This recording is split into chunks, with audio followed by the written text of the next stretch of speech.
Puji Tuhan, saudaraku, selamat pagi semuanya yang baru bergabung dalam komunitas doa pagi.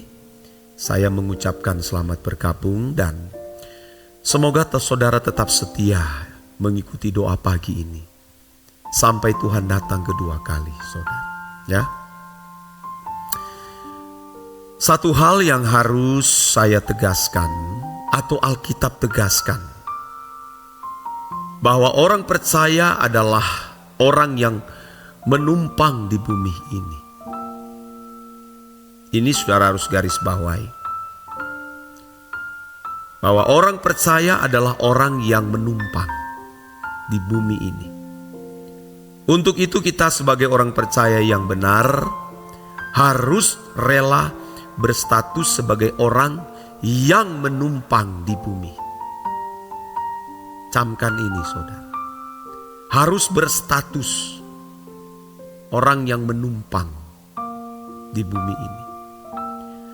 Orang yang menumpang tetapi merasa berhak berdomisili secara permanen di suatu tempat atau rumah orang lain dan bertindak sebagai Tuhan, sebagai tuan rumah atau penguasa, itu adalah perampok itu. Dia perampok. Dan saya sudah pernah menemukan dia pinjam rumah untuk tinggal. Lalu pemilik tersebut berangkat ke luar negeri atau keluar daerah.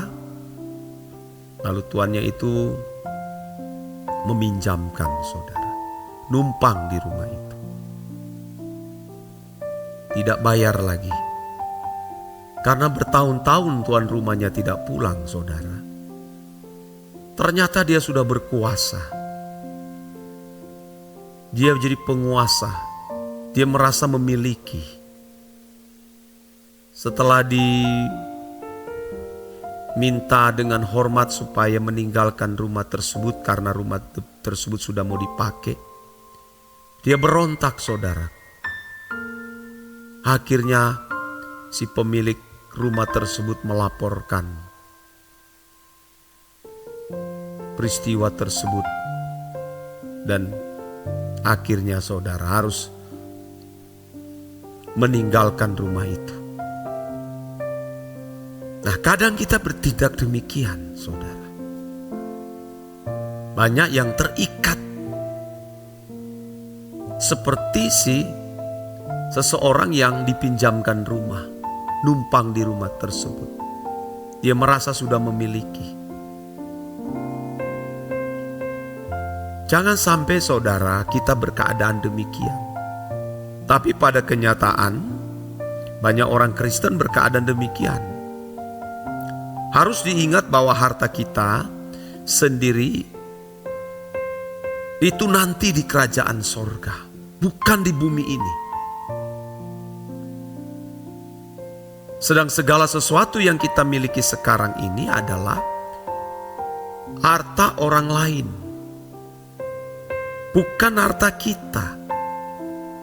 Bukan milik kita. Itu hartanya Tuhan. Semua yang kita miliki ini hartanya Tuhan. Nah, orang yang akan memahami ini atau mengerti ini, mereka yang sadar bahwa status sebagai penumpang, numpang. Ini harta orang lain yang kita miliki ini, saudara. Di dalam Lukas pasal 16 ayat 12 itu jelas tertulis demikian.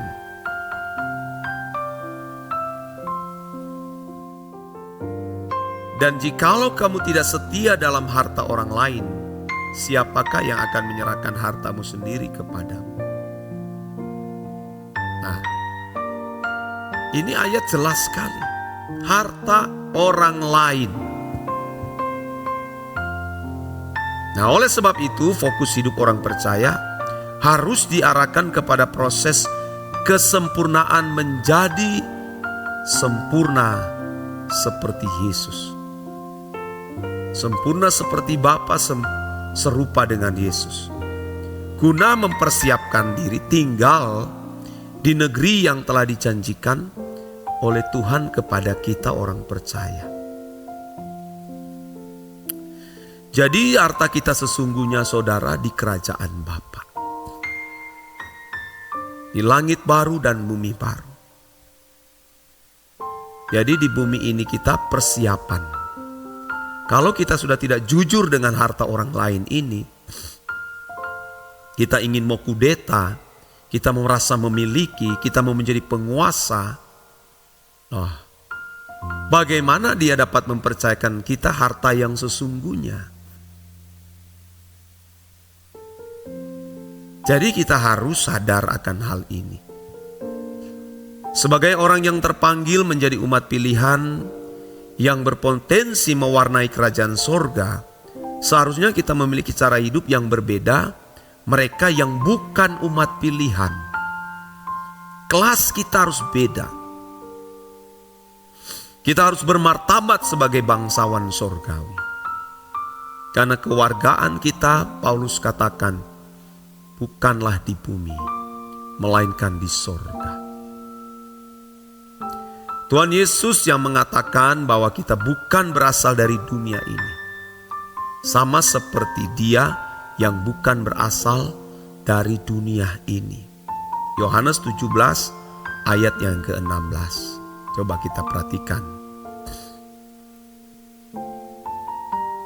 Yohanes 17:16. Mereka bukan dari dunia. Mereka itu bukan hanya menunjuk kepada rasul-rasul atau murid-muridnya yang mengikut Dia pada waktu itu. Kepada semua orang percaya yang mengakui Dia sebagai Tuhan dan Juru Selamat. Tuhan Yesus yang mengatakan mereka bukan dari dunia. Perhatikan ini, saudara. Kamu bukan dari dunia, saya bukan dari dunia. Sama seperti aku bukan dari dunia. Ayat-ayat seperti ini, saudara, disimpangkan, diselewengkan, tidak dikumandangkan, tidak diajarkan, tidak diberitakan, saudara. Yang diberitakan itu kamu jadi kepala bukan ekor, akan naik bukan turun. Itu pembodohan. Kalau orang benar sungguh-sungguh hidup suci, hidup kudus, dan berjuang memindahkan hati di kerajaan Allah, Allah akan mencukupkan segala kebutuhan. Makan, minum, pakai. Dia sudah berjanji loh, saudara. Tapi yang diajarkan itu di banyak gereja, itu mengerikan. Dan itu sebuah penipuan terhadap jemaat Tuhan. Sehingga banyak jemaat tidak memindahkan hati di kerajaan Allah. Dia parkir hatinya di dunia ini. Dia terbelenggu dengan fasilitas dunia milik orang lain itu. Dia merasa memiliki. Dia pikir rumah yang dia bangun, tanah yang dia miliki itu miliknya sendiri. Itu harta orang lain yang dipercayakan kepadamu. Orang lain itu Tuhan. Jangan sampai memiliki tindakan seperti orang kaya yang bodoh. Dia berkata, kepadaku banyak harta, kutimbun di gudang, dan aku mau bersenang-senang dan berkata, hai jiwaku, bersenang-senanglah. Tuhan Yesus mengatakan, hai kamu orang kaya yang bodoh, malam hari ini jiwamu akan kuambil tahu. Untuk apa semua itu? Itu milikku bukan milikmu. Maka dikatakan kamu tidak dapat mengabdi kepada dua tuan, kepada Mammon atau kepada Tuhan. Jangan menyimpang, saudaraku. Oleh sebab itu apapun yang kita miliki tidak ada kebanggaan mestinya. Loh ini kok milik Tuhan kok. Makanya dalam suara kebenaran ini yang Bapak Rohani ajarkan, Bapak Erastus, ya tentu saya yang melanjutkan, saya akan Saya mewarisi kebenaran ini. Saya mengajarkan kita tidak mengenal perpuluhan, karena semua milik Tuhan. Semua milik Tuhan, tidak ada persepuluhan. Itu hanya berlaku bagi umat perjanjian lama yang orientasi berpikir kanaan jasmani. Kita kekekalan loh.